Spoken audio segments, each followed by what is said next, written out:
everyone, it's Helen here, one half of your normal Squiggly Careers team.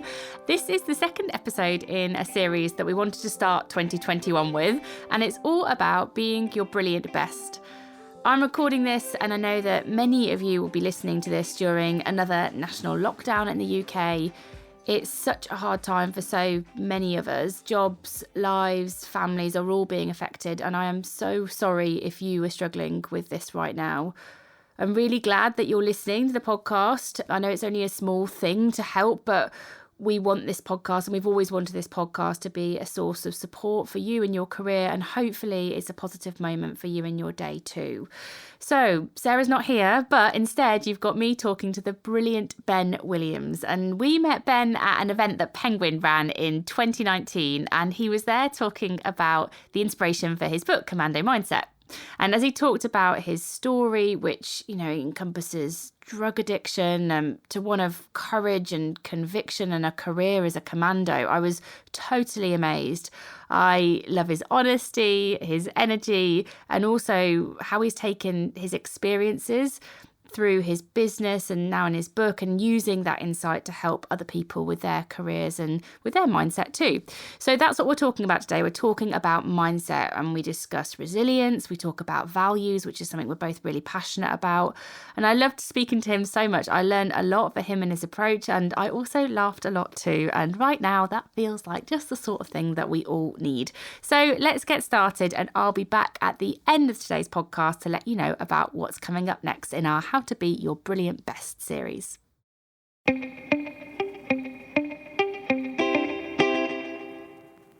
Hello, Ben, and welcome to the Squiggly Careers podcast.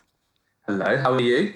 Let's start with this, your career as a commando. And then obviously the book that you've written is on a commando mindset. And I think that quite a lot of people might see the book and see your experience as a commando and think, that's amazing, slightly terrifying. I'm not sure how it relates to the work that I do day to day, sat at my desk, looking into Zoom or Teams or whatever they're doing. Do you think your experience as a commando and what you've kind of created in the book can be relevant for everybody, even if that's very, very far from their reality?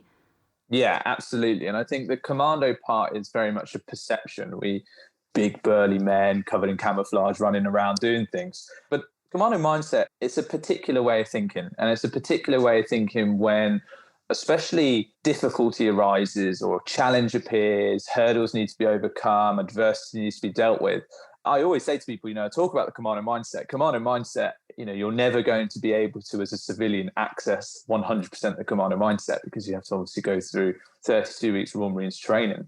But a commando doesn't start Royal Marines training with a commando mindset as per se, but they start with a particular way of thinking of, I'm going to get through this really challenging period. I'm going to overcome the hurdles in order to pass out of training and join the Royal Marines, which means they start with something. Everyone starts with this particular way of thinking, which means they must have had it beforehand, which when I sort of came out of the Marines and I began going on this writing journey and talking about my perception of it, I kind of came to realize that everyone has this way of thinking. Everyone has this ability to tap into this resilient mindset, the ability to tap into themselves, to dig a bit deeper and push themselves forward. And that's really what I'm trying to expose. And commando mindset is my way of putting it. However, someone else may put it as a parenting mindset, a sporting mindset, an athlete's mindset, a business mindset, whatever you want to do, whatever word you want to put on in front of mindset, it's up to you. And that commando mindset is really sort of drawing out some of those particular things that we use within the Marines that anyone can use. In terms of forming that mindset, one of the things that I really like in the book, well, actually one of the things I generally like is there's loads of stories, like you kind of pepper the practical advice about how to build the mindset with your own stories, which are so compelling and so extraordinary. And there's one that really sticks with me quite early on in the book called Anyone Can Change. And it talks about this defining shift that you had from sort of where you were in the life you were experiencing to seeing this advertisement, I think, to join the Marines. And that seemed, when I was reading it, like a big moment of fate for you, this big pivotal shifting point. And I just wondered, do you think it's true that anyone can change? If anyone's in a circumstance where they feel unhappy, or, in your situation, there were some really significant things going on there, maybe we can talk about some of those.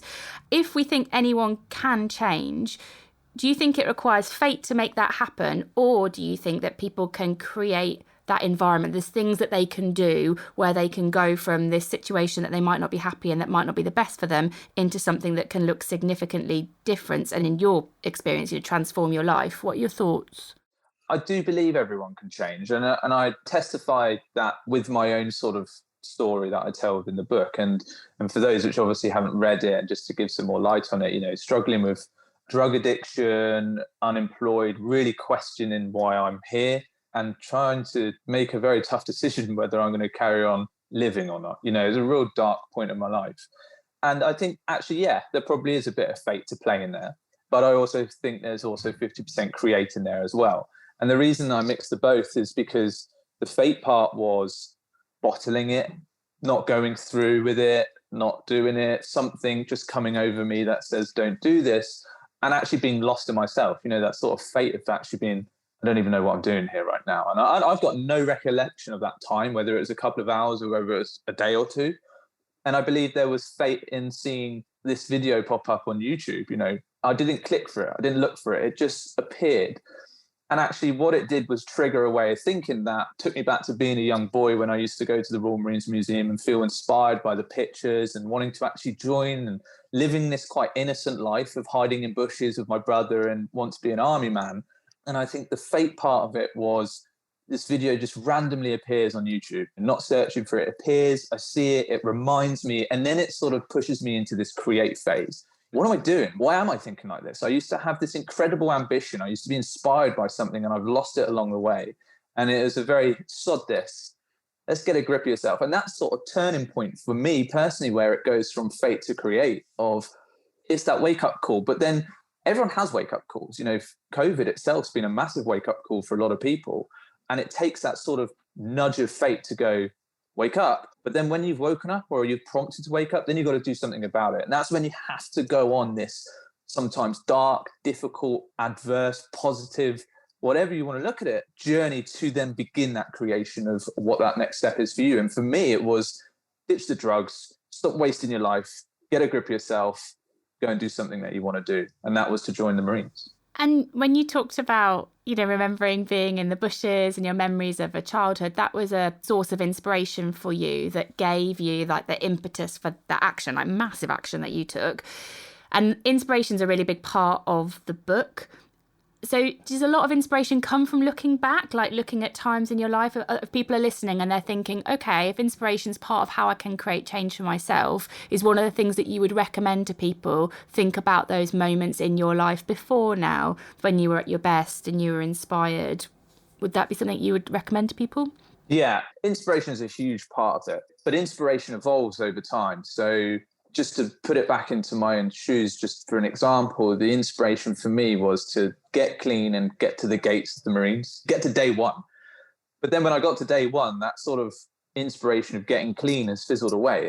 I am clean. I am moving on to the next part of my life. And so the inspiration then evolves, and it evolves into, right, now I need to conduct this 32-week course to go and earn the Green Beret. And even within that, there's little inspirations every week. I have to do this week's training. I have to do this week. Then you pass out of training. Then you go off to combat and you're inspired by the people around you. And it's no longer about earning the beret. It's about upholding it and being in action and so on and so on. So there's very much two angles of it. I like to sort of grab a few things that have inspired me in the past and that what drive me forward. And I also like to look at things of what inspires me that I'd like to achieve.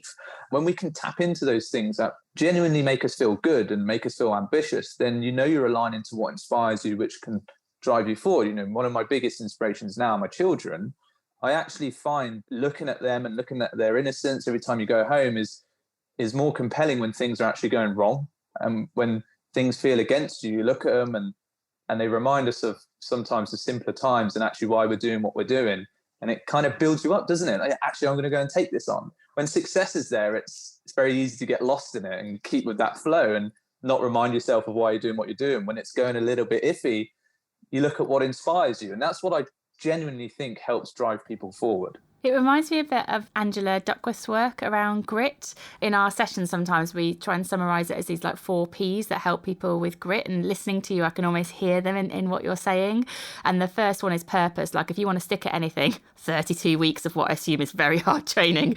Like what's your why? Like what's your purpose? And then the second P is positive. Like what keeps you smiling through it all? And the third one was about the people that you surround yourself with. So that if you were the sum of the 5 people that you spend the most time with, are they 5 people that can help you to stay gritty, or are they, people that distract you or demotivate you? Because that's not going to help you stick at the stuff that you want to see through.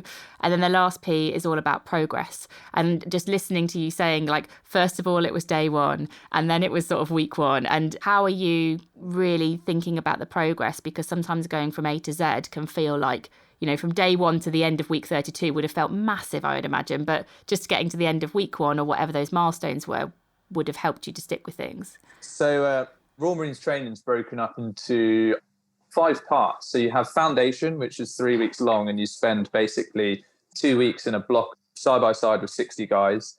Then you move into phase 1, which takes you up to week 15. Then you go into phase 2, which takes you up to week 28. And then you do commando phase. And all those phases are made up of weeks, as I just said there. And I remember getting to training and I was a bit bewildered, I just sort of battled off my addictions and I just got to the gates is quite a thing.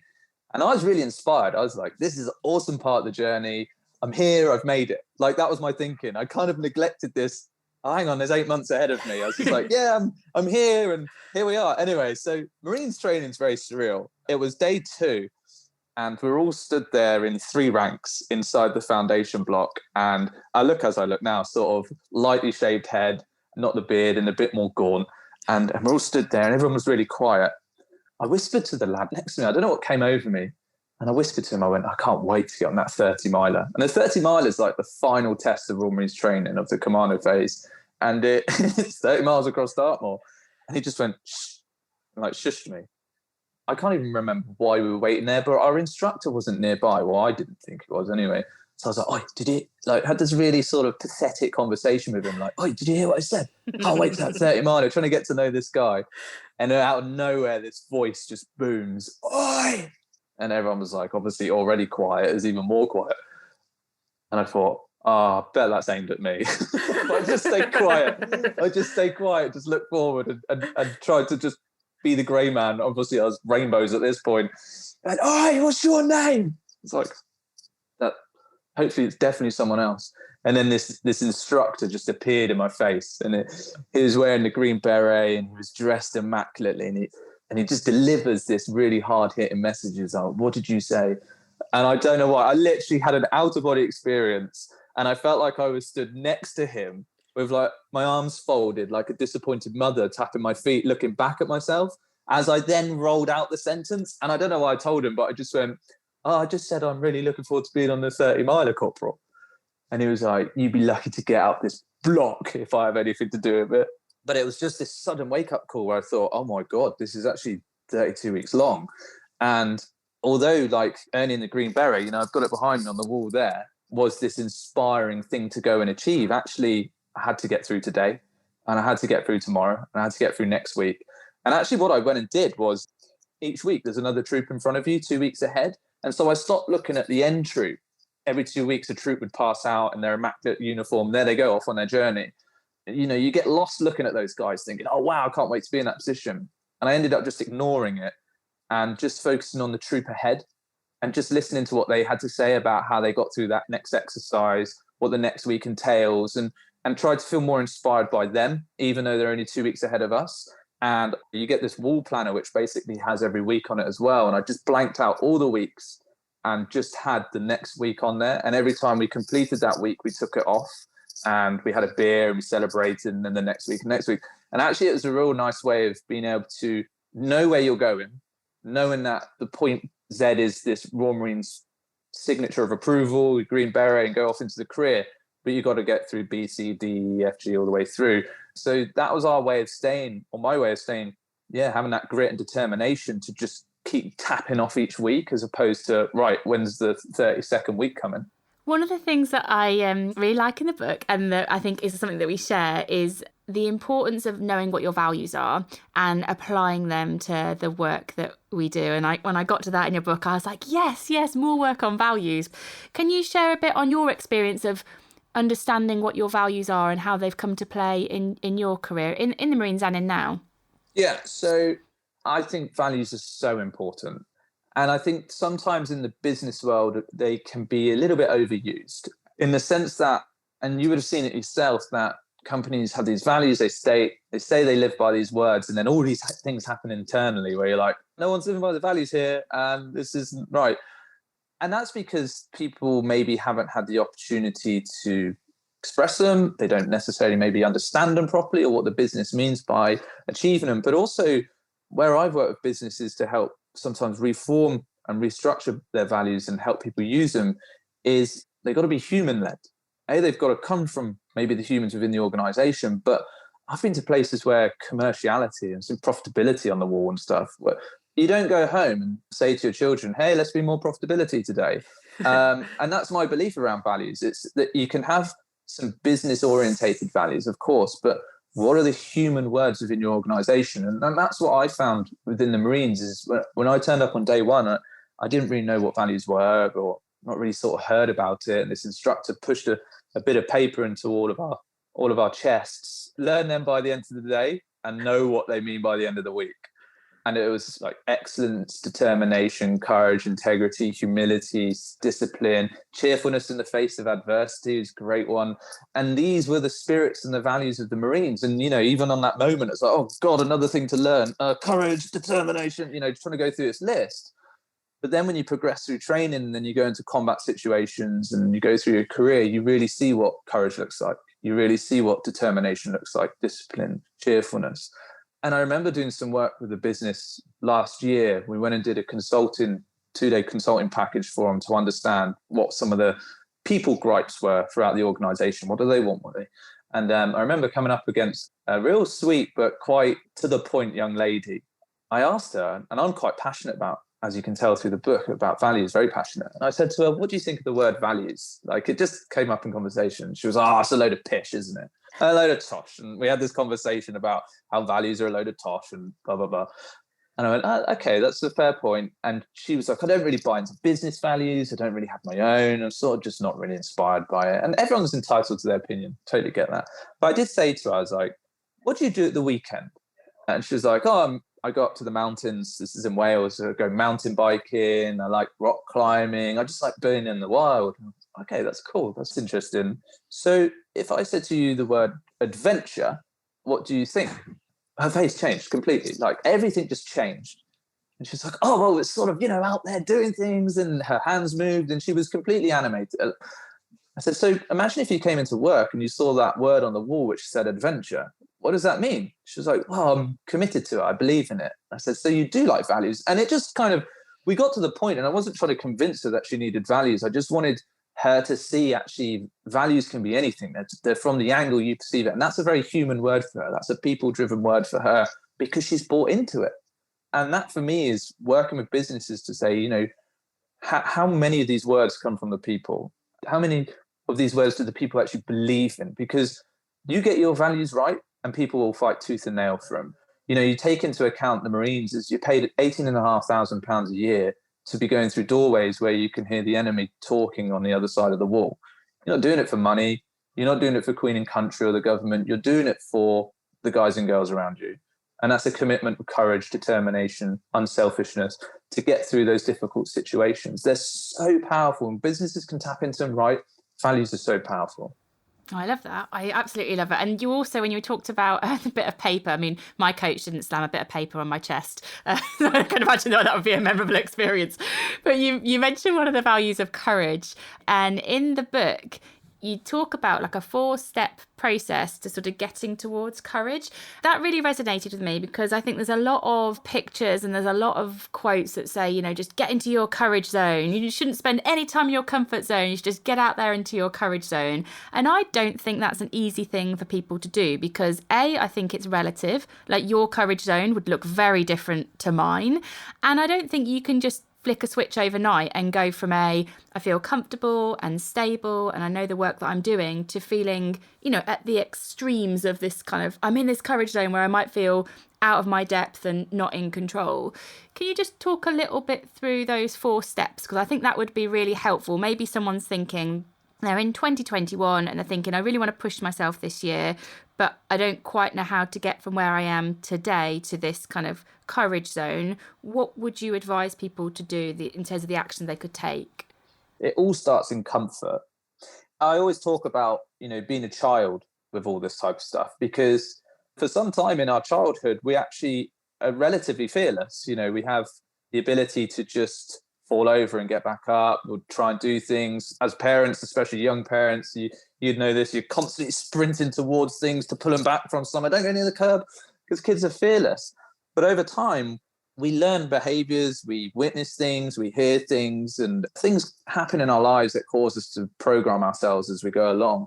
Some of those things can be quite incapacitating for us. I don't know about you, I come across a lot of people who've got a fear of talking in front of people. Well, strangely, when you were 2 or 3 years old, you wouldn't have a worry in the world running into a party or a wedding room shouting, I love dinosaurs, dressed as someone from the Thunderbirds. You just had no conscious reasoning to be like, well, everyone in here is going to judge me. However, as you sort of go through school and adolescence and all these things, you learn as you go along that people take the mick, people can make you feel like this. And that's kind of where I think people get to public speaking, is they just don't want to be judged, and it makes them feel uncomfortable. But also what they haven't done, and I always use public speaking as an example, because there'll be lots of people listening to this now who are obviously thinking about their careers, is actually to do well in your career, you have to be good at public speaking.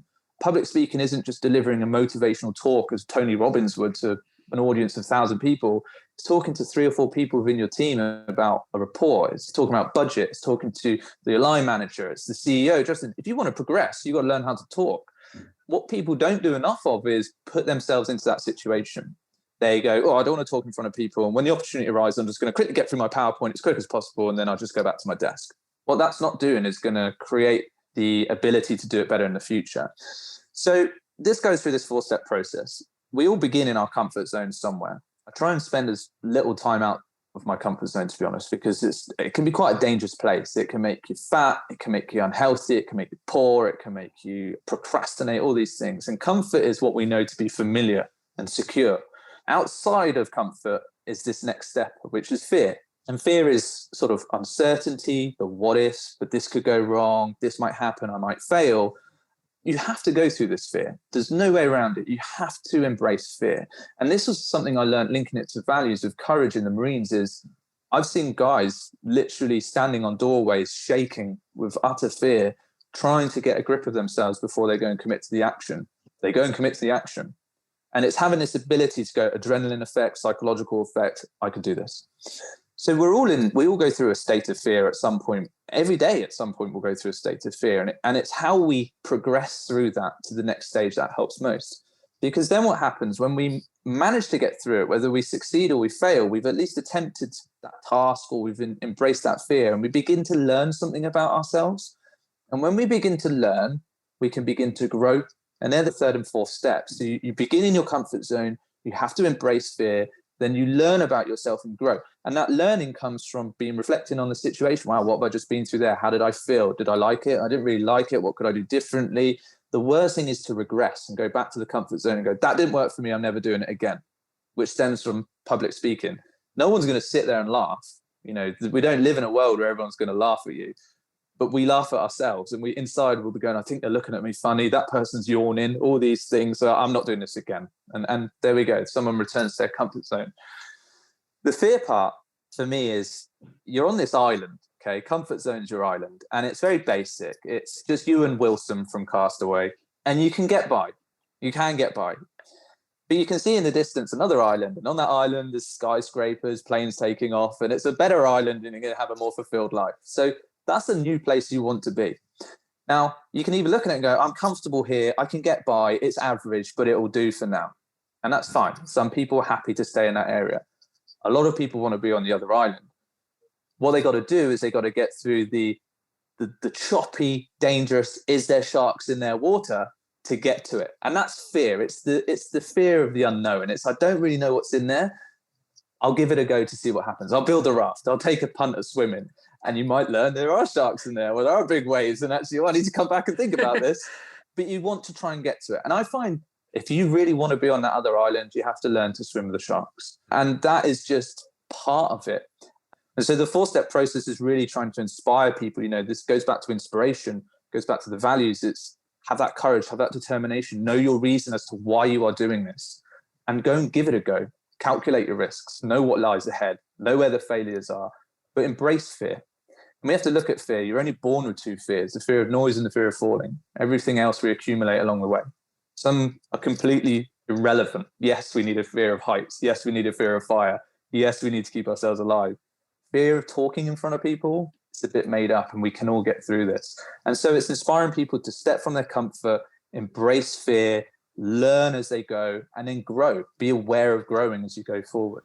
If you were to give people like one thing from your book, if we were thinking, okay, hopefully lots of people will go and buy the book, but for people that maybe want one short thing to get them started, and they want to kind of invest in their commando mindset, whatever they're going to call it, but this kind of resilient mindset to help them to succeed, what is one thing that you would recommend that people did first? I think the best place to start, does it sound cliche? It might do. Is just believe in yourself. It really is as simple as that. I tell my employees, I tell people I speak to, because I tell myself it sometimes, believe in yourself, because we do have the power to do a lot of things. If you want to set up a business, you can set up a business. If you want to switch careers and make your career squiggly and go for something that you've been putting off for so long, you can. And I think actually the adversity we've been through this year should teach us, like I just said, to believe in ourselves more, that it is achievable. Don't be naive in your thinking and be like, if I just believe in it, I'll definitely get there. We have to come up with plans, we have to come up with the goals, we have to be strategic, but believe you can get there. And that comes into thinking when you're stepping from your comfort zone, you should be thinking, I can step out this comfort zone. And when I hit fear, and when I do fail, when I do fall flat on my face, I'm going to pick myself back up again. I'm going to remind myself of who I am, my experiences, remind myself of that belief, and take another step forward. And I might get back down again. And that's what, to me, it's all about, And I use my own personal story of going from some drug-addicted, suicidal way of thinking to doing 10 years service in a very well-respected regiment, and now running my own business and 2 kids, married, and having fun. There are difficult times, but that's when I turn around to myself and say, believe in yourself and keep going. And that's really what it is. It is so cliche. It is so, everyone says the whole believe in yourself, but by just picking up a book that is titled Commando Mindset and you're not a Marine, and it seems a bit, hang on, what's this going to be all about? Believe in yourself. Pick it up, have a read, and then take those lessons forward to apply to what you're doing.